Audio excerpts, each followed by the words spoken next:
Greetings, 100 scholars. This week's texts, two essays from Lines of Work, take us in a radically different direction from the interviews in Gig. This video lecture will introduce those differences and offer some strategies for reading The Servant Problem and the excerpt from Nickel and Dimed. Lines of Work is an issue from a journal entitled Lapham's Quarterly. Written for a college-level audience, Lines of Work collects excerpts of varying lengths from writers, thinkers, and scholars across history. In general, this issue follows the structure of an anthology. What we are reading first, The Servant Problem, serves as an introduction to that anthology. Then, Lines of Work collects a wide range of pieces that it identifies at the front of each piece by region and date. At the back of the article, the text provides the name of the piece being excerpted and some biographical information about the author. For this reason, you should read all of the pieces collected in the anthology section by beginning at the back of the excerpt. Read the name of the text and other information first, then read through and annotate the text as you normally would.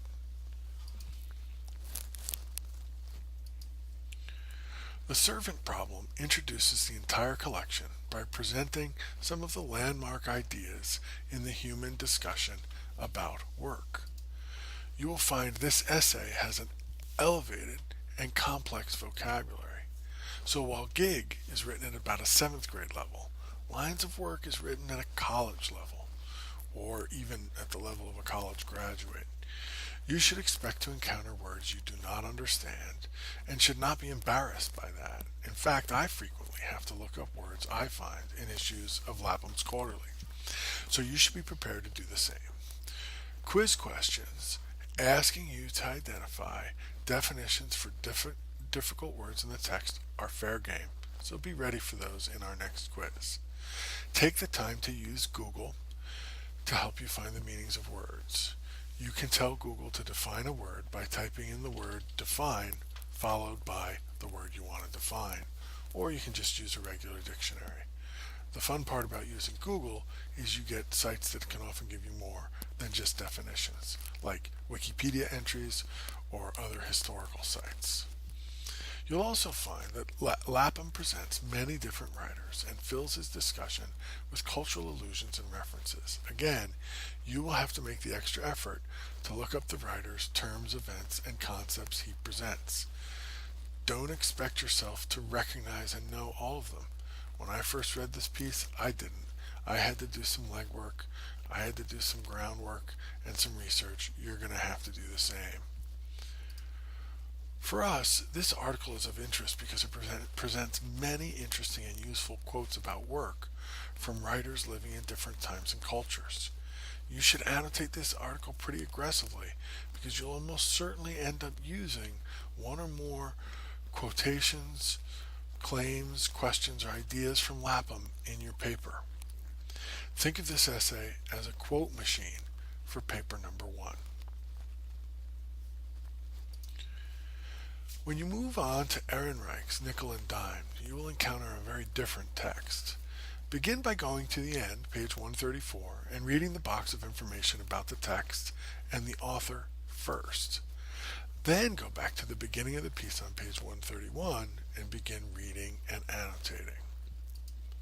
While Lapham is academic and intellectual and writes in the third person, Ehrenreich is experiential and investigative, and she writes in the first person. While Lapham is interested in ideas, Ehrenreich delights in personalities, paradoxes, and ironies. One thing both writers share is a love of language, but they explore that issue from different perspectives. Lapham flaunts his erudition, while Ehrenreich mocks the Orwellian pretension of Walmart corporate speak. Interestingly, both are investigating the fate of the worker in our changing world economy. Lapham looks at it from a more philosophical perspective, while Ehrenreich gives us a look at this new world from a Walmart sales floor. Once you've read these two essays, what do you do next? Well, first, you're going to move on to this week's reading conversation discussion forum and share your reaction to the text. Remember to read the instructions there carefully so that you do not do more or less than what the assignment requests. And finally, after you've done the writing assignments that are part of this unit, you're going to go on to a quiz that's going to include questions about these readings.